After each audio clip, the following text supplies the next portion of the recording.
ఓం సాయిరామ్. సమర్థ సద్గురు సాయినాథ్ మహారాజ్కి జై. సాయి భక్తులందరికీ నమస్కారం అండి. మన బాబాగారి దయ వల్ల మనందరం బాగుండాలి, సంతోషంగా ఉండాలి అని చెప్పి మనస్ఫూర్తిగా కోరుకుంటూ ఈరోజు వీడియో స్టార్ట్ చేస్తున్నాను ఫ్రెండ్స్.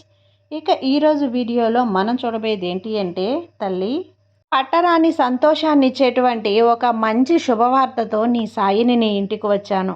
వద్దు అని చెప్పి నన్ను వెనక్కి పంపొద్దమ్మా. తప్పకుండా ఆ శుభవార్తను విని నీ మనసును ప్రశాంతపరచుకో. బాబా గారు మనకు ఒక మంచి సందేశాన్ని అయితే తీసుకొచ్చేసారండి. ఆ సందేశం ఏంటి, ఆ సందేశం రూపంలో బాబా గారు మనతో ఏం చెప్పబోతున్నారు అనేది ఆయన మాటల్లోనే విందామా.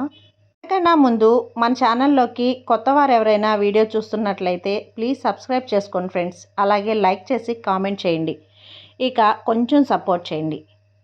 ఇక వీడియోలోకి వచ్చేస్తే, తల్లి నీకోసం నేను పట్టరానటువంటి సంతోషాన్ని ఇచ్చేటువంటి ఒక మంచి శుభవార్తను నీకోసం తీసుకొచ్చాను.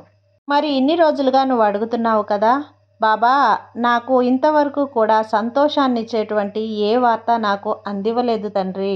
ఎప్పుడూ కూడా నా మనసు నా ఆధీనంలో లేకుండా గందరగోళ పరిస్థితులలో నా మనసు నాలో లేకుండా పోతుంది. నా మనసు నిండా బాధతో నిండిపోయి నేను కుమిలిపోతున్న పరిస్థితుల్లో నా కోసం ఒక మంచి వార్త తీసుకొచ్చే పరిస్థితి నువ్వు కల్పిస్తావా? నా కోసం ఒక మంచి వార్త తీసుకొస్తావా?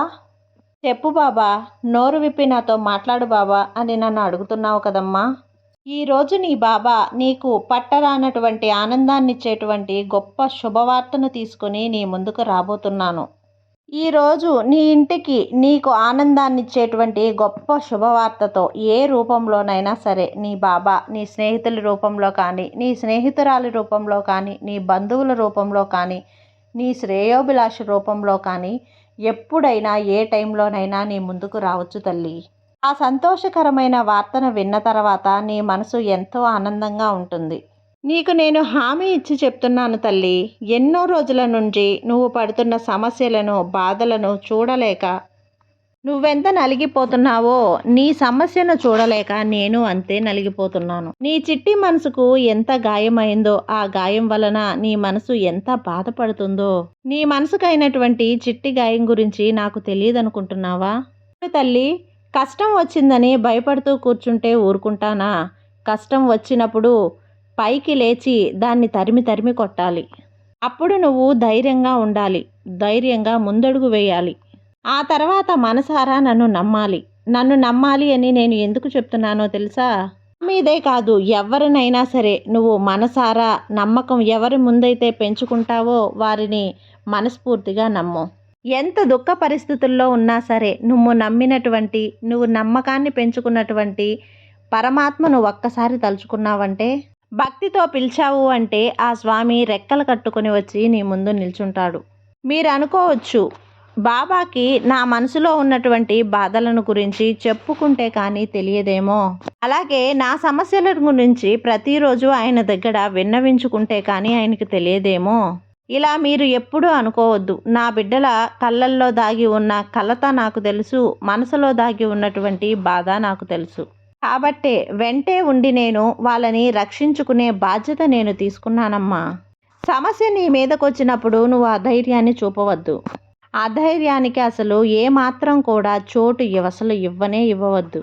అలాగే ఎప్పుడూ కూడా చేజార్చుకోవద్దు. నీ మనసులో ఎప్పుడైతే అధైర్యానికి చోటు ఇస్తావో అప్పుడు నువ్వు పూర్తిగా నీ సమస్యల్లో కొట్టుమిట్టాడుతూ ఉంటావు. నీ ప్రతిబింబం నువ్వు చూసేటువంటి నీ అద్దంపై ఆధారపడి ఉంటుంది. భవిష్యత్తు ఎలా ఉంటుంది అనేది నువ్వు చేసేటువంటి నీ పనులపైనే ఆధారపడి ఉంటుంది.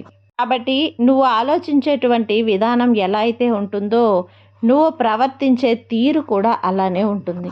అసలు కష్టాలు కన్నీరుతో నువ్వు నీకు ఎదురయ్యేటప్పుడు అక్కడితో ఆగిపోమ్మని కాదు నీకు అర్థం. నువ్వు ఎదుర్కొనే తీరు ఎవ్వరికీ అర్థం కాకుండా తిరుగులేని విధంగా నీ అడుగు ఉండాలి అని అర్థం. భగవంతుడే మీ సమస్యలను మీ ముందుకు వచ్చేలా చేస్తాడు. అలాగే వాటిలో మీరు మునిగిపోవాలి అని కాదు అర్థం. వాటి నుండి నువ్వు కొన్ని మంచి విషయాలు తెలుసుకోవాలి అని భగవంతుడు ఆదేశిస్తాడు. అన్ని రకాల బాధల్ని నువ్వు తెలుసుకున్నావు.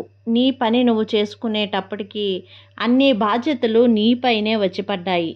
నీ సమస్యలన్నీ ఎదుర్కొన్నావు. కష్టకాలంలో కూడా అన్నీ ఒక్కసారిగా నీ పైన పడేటప్పుడు అంతా కష్టాన్ని నువ్వు ఓర్పుగా భరించావు. నేను ఒప్పుకుంటాను. నువ్వు ఒంటరిగా ఎన్ని సమస్యలైతే పరిష్కరించావో అలాగే మిగతా వాటిని కూడా ఎవ్వరితో చెప్పుకోకుండా, నువ్వు ఎవ్వరితో కూడా ఎప్పుడూ కూడా గొడవలనేది పెట్టుకోకుండా అందరితోనూ ఆనందంగా సంతోషంగానే ఉన్నావు.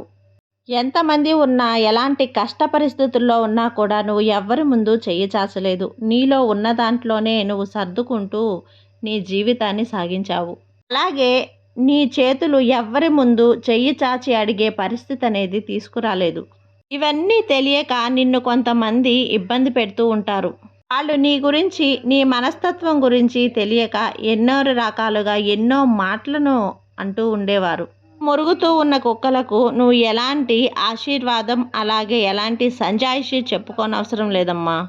తెలియని వారి గురించి అరవటం వాటి నైజం. అలాగే కొందరు మనుషులు ఉంటారు, వాళ్ళు అడిగిన దానికి సమాధానం ఇవ్వకుండా ఏదేదో మాట్లాడుతూ ఏదేదో సమాధానాలు ఇస్తూ అనే విధంగా ఏదేదో మాట్లాడుతూ మనల్ని బాధ పెట్టాలని చూస్తూ ఉంటారు. అలాంటి సమయంలో మనల్ని మనం బాధపరుచుకునే మాటలని మనం వినకుండా వాటిని తీసి పడేస్తూ మనం ముందుకు సాగిపోతూ ఉండాలి. మనం మౌనంగా ఉండాలి. మన మౌనమే వాళ్ళకి చెప్పు దెబ్బ కావాలి. నన్ను ప్రాణసమంగా ప్రేమించే వాళ్ళు కొందరు ఉంటారు. వాళ్ళు నాకు ఒకటి ఇస్తే నేను వాళ్ళకి పదింతలుగా ఇస్తాను. నాపై నువ్వు దృష్టి నిలిపావు, అదేవిధంగా నీపై నేను దృష్టి ఏ విధంగా నిలిపి నీకు ఈ సాయి లీలను ఎలా చూపిస్తానో నువ్వు అద్భుతంగా ఆనందంగా అనుభవిస్తావు. ఇన్ని రోజులు ఇన్ని సంవత్సరాలుగా నువ్వు నన్ను నమ్మావు. ఇక నుంచి ఈ సాయి నిన్ను నమ్ముతాడు. నన్ను నమ్మావు కాబట్టే ఇక నుంచి నీ జీవితం ఎంత అద్భుతమైన స్థాయిలో ఉండబోతుందో, ఎంత అద్భుతమైన వార్తలు నీ చెవిన పడబోతున్నాయో ఇక నుంచి నువ్వు చూడబోతున్నావు. కాబట్టి నీ సాయి నీ ఇంటికి వచ్చే ముందు కాదు అని వెనక్కి పంపొద్దమ్మా. నమ్మకంతో ఉండు, అంతా మంచే జరుగుతుంది. నీ బాబా నీకు తోడు ఉండగా నీకు భయం ఎందుకు చెప్పు. సర్వే జన సుఖినో భవంతు. జై సాయిరాం.